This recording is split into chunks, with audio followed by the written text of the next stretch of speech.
নষ্ট হয়েও না, চরিত্রহীন হও। নারী দেখে দেখে শেষ হয়েও না। আজকে সেজদা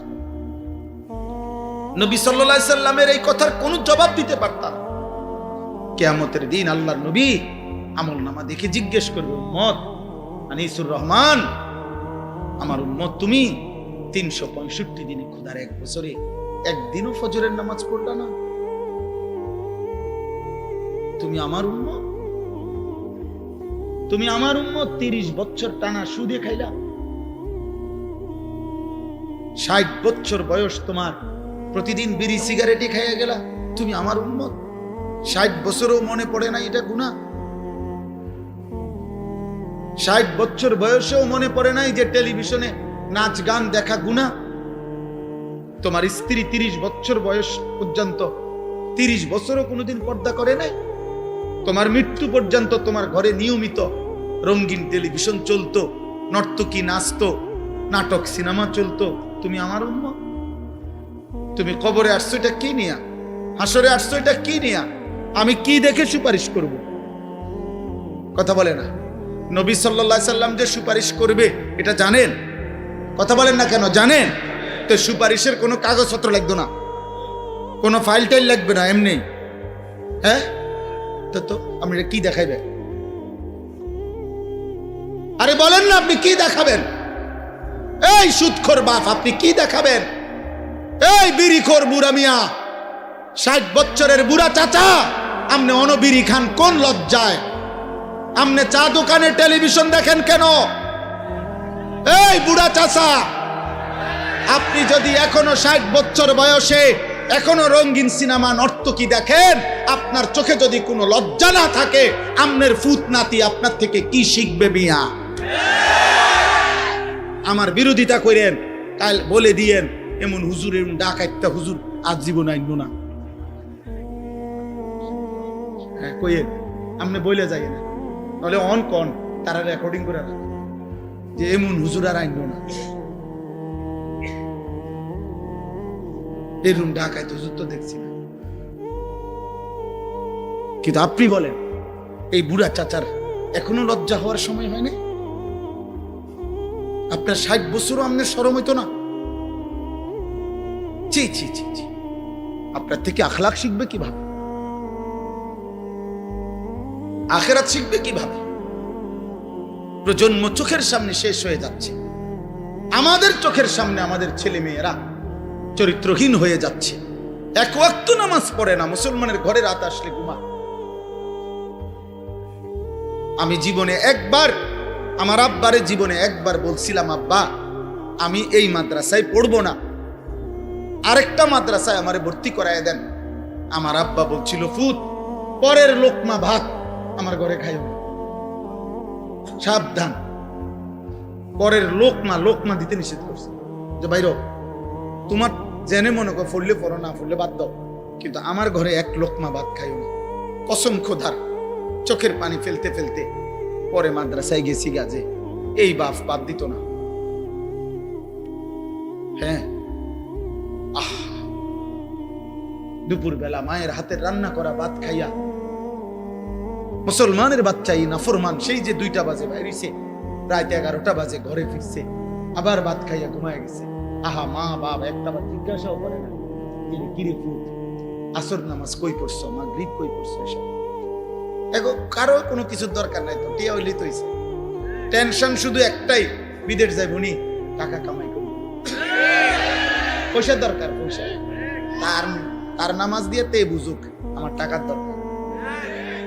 এই জন্য ফুতেরে কয় যে বুঝছি তোমারে দিয়ে হইতো না, কোন কামে লাগলে লাগো, নইলে বাড়ি যাবে।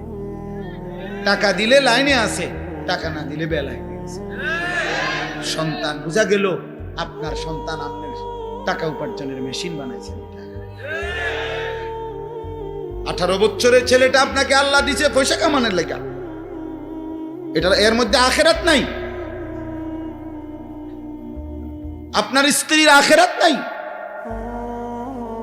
আপনার মেয়ের আখিরাত নাই। এটাই সফলতা যে পয়সাওয়ালা জামাই চাইয়া মেয়েটা বিয়ে দিছি, খালাস সফল। আল্লাহ আমাদেরকে বুঝ দান করেন, আল্লাহ আমাদেরকে ফিকির দান করেন। অনুভূতি চাই বাবা। অভিভাবক আপনারা বদলান, আপনারা চেঞ্জ করেন, আপনারা হিসাব লাগান।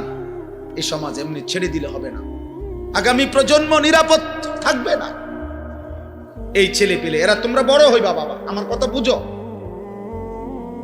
তোমরা যারা এই 14, 16, 18, 20 বছর বয়সী একটা প্রজন্মের যদি বড় অংশ, তোমরা যদি বেনামাজি হইয়া বেড়ে ওঠো, তোমরা যদি নারী দেখতে দেখতে, ছবি দেখতে দেখতে, উলঙ্গ দৃশ্য দেখতে দেখতে তোমরা যদি বেড়ে ওঠো, খোদার কসম আব্বা, তোমাদের হাতের পরের জেনারেশন ওরা বহুত বড় কমবখ, বড় বেশি দুশ্চরিত্র হবে। এটা মনে রাখ। আমি আমার আব্বারে দেখছি জীবনভর সাদা টুপি পরতেন। আমার বাবা জীবনে কোনোদিন রঙিন টুপি পরে নাই, আমি জীবনে কোনোদিন, আমার ছেলে কোনোদিন পরে না। তাহলে এটা একটা সিলসিলা আছে মানুষের। বাবার আসর থাকে মানুষের উপরে, মায়ের আসর থাকে, বংশের প্রভাব থাকে মানুষের উপরে। তাহলে তোমার, আমার ভাই, তোমরা যখন বড় হবা, আল্লাহ চাহে তো আল্লাহ তোমরা হায়াত দিক, তোমরা বিবাহ করবা, তো তোমাদের বিবাহের পরে আল্লাহ যদি তোমাদেরকে সন্তান দেয়, তো তোমার এই আখলাকের উপরে তোমার সন্তান কি হবে? কিশোর তোমাদেরকে বলি, যুবক তোমাদেরকে বলি, বয়স্ক বাবা আপনাদেরকে বলি, আমাকেও বলি, পর্দার আড়ালের মা বোনকেও বলি, আল্লাহ বলছে যে মন্দ কথা, মন্দ কাজ, গুনার কথা, নাপাক কথা, নাজায়েজ কথা, হারাম কথা, গালিগালাজের কথা, অসভ্য কথা, বিশ্রী কথা, নোংরা কথা, কুফরি কথা, শিরকি কথা, নিফাকি কথা, বিদআতি কথা, কবিরা কথা, হারাম যত কথা, যত পরিবেশ, এখান থেকে যে অ্যাভয়েড করে চলে, আড়াল করে চলে, আল্লাহ বলে বান্দা তোর এই ধৈর্য সবরের কারণে তোর প্রত্যেক আমলের বদলা আমি দ্বিগুণ দ্বিগুণ দেব। সর্বশেষ আল্লাহ বলেন, হে নবী, শেষ কথা, আমি আপনাকে যা কিছু বলছি বন্ধু, আপনি তো বলবেন, পুরস্কার তো দিতে থাকবেন, দেব আমি। তবে একটা কথা বন্ধু মনে রাখবেন, আমার কথা, এই কোরআনের কথা, আখিরাতের কথা, কবরের কথা, আমার কালেমার দাওয়াত আপনি তো দিতে থাকবেন। তবে এটা শুধু মনে রাখবেন, চূড়ান্ত হেদায়েত শুধুমাত্র আমি আল্লাহর হাতে, কোনো মাখলুকের হাতে না। এই জন্য বাপ, আমি যে কথাটা মাঝখান দিয়ে বলছি, আমি যদি মৃত্যু পর্যন্ত বলে যাই, আমাদের সমস্ত হুজুররাও যদি মৃত্যু পর্যন্ত বলে যায়, পৃথিবীর সব বক্তা, সব ওয়াইজ, সব পীর, সব বুজুর্গ একত্রে বলে গেল, মূলত পরিবর্তন, হেদায়েত, চূড়ান্ত হেদায়েত এটা কার হাতে? আল্লাহর হাতে। ইন্নাকা লা তাহদি মান আহবাবতা, হে নবী, আপনি একা চাইলে কাউকে হেদায়েত দিতে পারবেন না। ওয়ালাকিন্নাল্লাহা ইয়াহদি মান ইয়াশা, বরং আল্লাহ যাকে চান তিনি তাকে হেদায়েত দিবেন। ওহুয়া আ'লামু বিল মুহতাদিন, প্রকৃত পক্ষে হেদায়েত পাবে কারা কারা সেটা আল্লাহই জানে। কে জানে? একটা উদাহরণ দেই। আবু জেহেল নাম শুনছেন কিনা? আবু লাহাব নাম শুনছেন কিনা? আবু বকর নাম শুনছেন কিনা? ওমর নাম শুনছেন কিনা? তো মনে করেন এই 4 জন মানুষের নাম বললাম, 4 জনই কুরাইশ, 4 জন একই বংশের লোক, একই মহল্লার মানুষ, একই মক্কার মানুষ, নবী সাল্লাল্লাহু আলাইহি সাল্লামের আশেপাশে থাকে। এরা আল্লাহ তাআলার দায়িত্ব নিয়ে পেয়ে নবী সাল্লাল্লাহু আলাইহি সাল্লাম কালেমার দাওয়াত, ইমানের দাওয়াত আবু জেহেলকেও দিছে, আবু লাহাবকেও দিছে, আবু বকরকেও দিছে, ওমরকেও দিছে। কিন্তু আসমানওয়ালা রব আল্লাহ বলছে, বন্ধু আবু বকরকে আমি নিলাম, আবু জেহেলকে নিলাম না, ওমরকে নিলাম, আবু লাহাবকে নিলাম না। যদি বলেন এই 2 জনকে কেন নিলেন, আল্লাহ বলবেন আমার ইচ্ছা। যদি বলেন এই 2 জনকে কেন নিলেন না, আল্লাহ বলবেন আমার ইচ্ছা। কার ইচ্ছা? এই জন্য নওজোয়ান তোমাদেরকে বলি, শেষ কথা, রাত গভীরে আব্বা মনে রাখো, তুমি ছাড়াও ইসলাম বিজয় হবে। সেদিন আবু জেহেলকে ছাড়া, আবু লাহাবকে ছাড়াও ইসলাম বিজয় হইছে, কালেমার বিজয় হইছে, পৃথিবীময় আল্লাহর দ্বীন প্রচার হইছে। অতএব আমরা এতটুকুই শুধু যে আমরা বলি, আমাদের জিম্মাদারি এটাই, যত চিৎকারি করি, যত আহাজারি করি, যত চোখের পানি ফেলি, ফায়সালা কোথায়? কোথায়? খালাস, আমরা এই আশায় আছি যে ফায়সালা তো আসমানওয়ালা দিবে। অতএব মাহদি আসবে, দাজ্জাল বের হবে, ইসলামের বিজয় হবে, দাজ্জালের পতন হবে, ইহুদিদের পতন হবে, পৃথিবীময় ইসলামের খেলাফত উড়বে, কালেমার পতাকা উড়বে। খোদার কসম, আগামী দিনে আরেকবার কসম খোদার, নবী বলছে যদি ইসরাফিলের ফু দিতে আর একদিনও বাকি থাকে কিয়ামতের, তবুও মাহদী আসবে, দাজ্জাল বের হবে, যুদ্ধ হবে, ঈসা আলাইহিস সালাম আসমান থেকে নেমে আসবে, ইহুদিদের শেষ বেঈমানের পতন হবে, মৃত্যু হবে, আল্লাহর কালেমা, ঈমানের পতাকা, ইসলামের খেলাফা সারা পৃথিবীময় আরেকবার প্রতিষ্ঠিত হবে। খোদার কসম, এটা আখিরি নবীর ফয়সালা। নবী সাল্লাল্লাহু আলাইহি সাল্লাম এটা বলেছেন।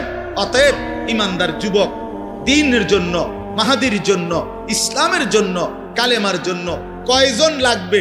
এই ফয়সালা কার হাতে? কারে নেবে? এই ফয়সালা কার হাতে? অতএব চরিত্রহীন যুবক, লম্পট যুবক, নারী, অশ্লীল ছবি, জিনা ব্যভিচারের দৃশ্য দেখে তোমরা যারা আছো, মনে করো না তোমার মতো অপদার্থের জন্য ইসলাম আটকায় যাবে।